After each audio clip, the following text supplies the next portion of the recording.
Welcome to 1,000 Miles from Wall Street. I'm Peter Mallouk. I'm here with Jeff Stolper, our Director of Financial Planning. You lead a team of about 80 financial planners all over the country for creative planning. Thanks for being with us. Sure, happy to be here.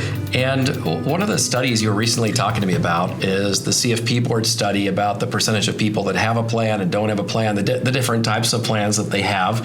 And what was most fascinating about it to me is the correlation between the success people have if they're committed to a plan.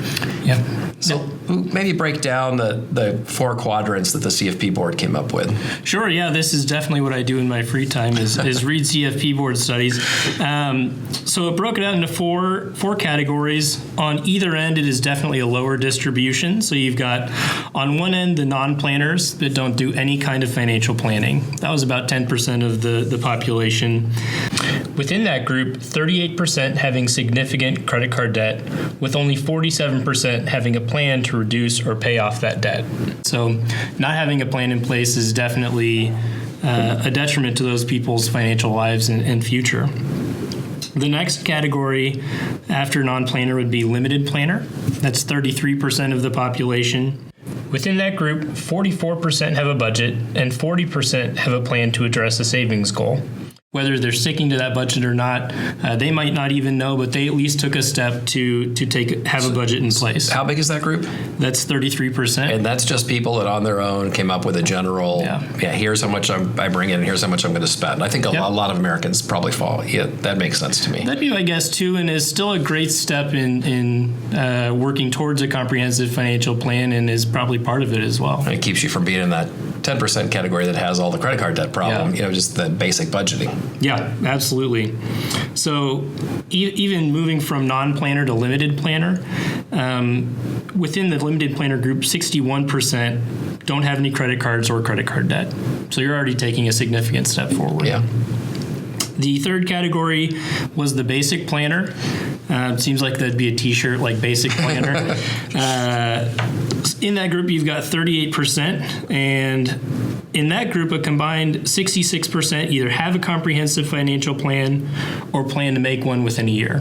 So they're planning to plan. Also within the basic planner group, 80% have a savings plan for one or more specific savings goals.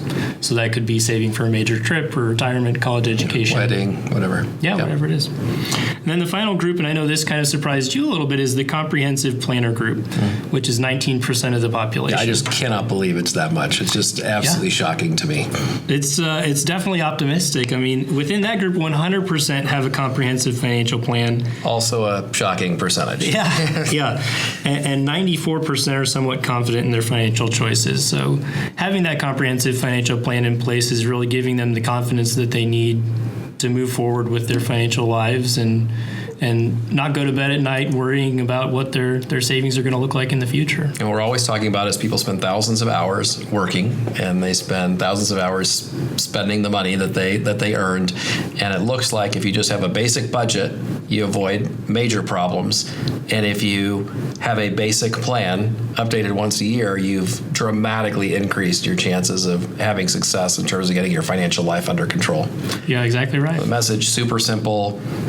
Don't have to create 1,000 spreadsheets. You don't have to spend 100 hours. You just need to have a basic budget, a basic financial plan where you say, I want to retire at this date with this amount of money. I want to be able to pay this much for my kids to go to school or for my son or daughter's wedding, and just have a basic savings plan for that and a budget for your spending, and you dramatically increase the chances of being financially successful rather than having problems. Yeah, exactly right. It's not rocket science.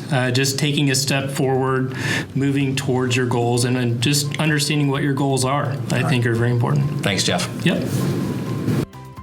This commentary is provided for general information purposes only and does not constitute investment, tax, or legal advice. Past performance of any market results is no assurance of future performance. The information contained herein is from sources deemed to be reliable, but is not guaranteed. The study used is from the 2013 Household Financial Planning Survey and Index prepared by the Consumer Federation of America and Certified Financial Planner Board of Standards.